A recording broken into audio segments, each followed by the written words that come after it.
സങ്കീർത്തനങ്ങൾ 68 അധ്യായം 23 മുതൽ 35 വരെയുള്ള വാക്യങ്ങൾ. ദൈവത്തിന്റെ ജൈത്രയാത്ര. നിങ്ങൾ കാലുകൾ രക്തത്തിൽ കഴുകുന്നതിനും നിങ്ങളുടെ നായ്ക്കളത് നക്കി കുടിക്കുന്നതിനും തന്നെ ദൈവമേ, അങ്ങയുടെ ആഘോഷപൂർവമായ എഴുന്നള്ളത്ത് ദൃശ്യമായി. എന്റെ രാജാവായ ദൈവം വിശുദ്ധ സ്ഥലത്തേക്ക് എഴുന്നള്ളുന്നത് തന്നെ. മുൻപിൽ ഗായകർ, പിറകിൽ വാദ്യക്കാർ, നടുവിൽ തപ്പുകൊട്ടുന്ന കന്യകമാർ. മഹാസഭയിൽ ദൈവത്തെ വാഴ്ത്തുവിൻ. ഇസ്രായേലിന്റെ ഉറവയിൽ നിന്നുള്ളവരെ കർത്താവിനെ വാഴ്ത്തുവിൻ. ഏറ്റവും നിസ്സാരനായ ബെഞ്ചമിൻ മുൻപിൽ നടക്കുന്നു. പിന്നീട് യൂദ പ്രഭുക്കന്മാരുടെ സംഘം.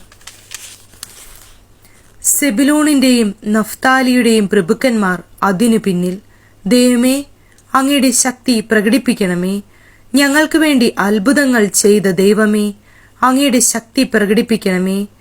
ജെറുസലേമിലെ അങ്ങയുടെ ആലയത്തിലേക്ക് രാജാക്കന്മാർ അങ്ങേക്കുള്ള കാഴ്ചകൾ കൊണ്ടുവരുന്നു. ഞാങ്ങണകളുടെ ഇടയിൽ വസിക്കുന്ന വന്യമൃഗങ്ങളെയും പശുക്കിടാങ്ങളോടുകൂടിയ കാളക്കൂറ്റന്മാരുടെ കൂട്ടങ്ങളെയും ശാസിക്കണമേ. കപ്പം കൊതിക്കുന്ന ജനതകളെ ചവിട്ടിമെതിക്കണമേ. യുദ്ധപ്രിയരായ ജനതകളെ ചിതറിക്കണമേ.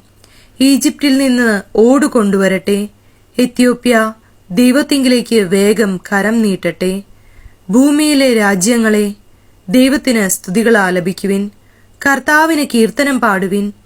ആകാശങ്ങളിൽ, അനാദിയായ സ്വർഗങ്ങളിൽ സഞ്ചരിക്കുന്നവന് തന്നെ. അതാ, അവിടുന്ന് തന്റെ ശബ്ദം, ശക്തമായ ശബ്ദം മുഴക്കുന്നു. ദൈവത്തിന്റെ ശക്തി ഏറ്റുപറയുവിൻ. അവിടുത്തെ മഹിമ ഇസ്രായേലിന്റെ മേലുണ്ട്.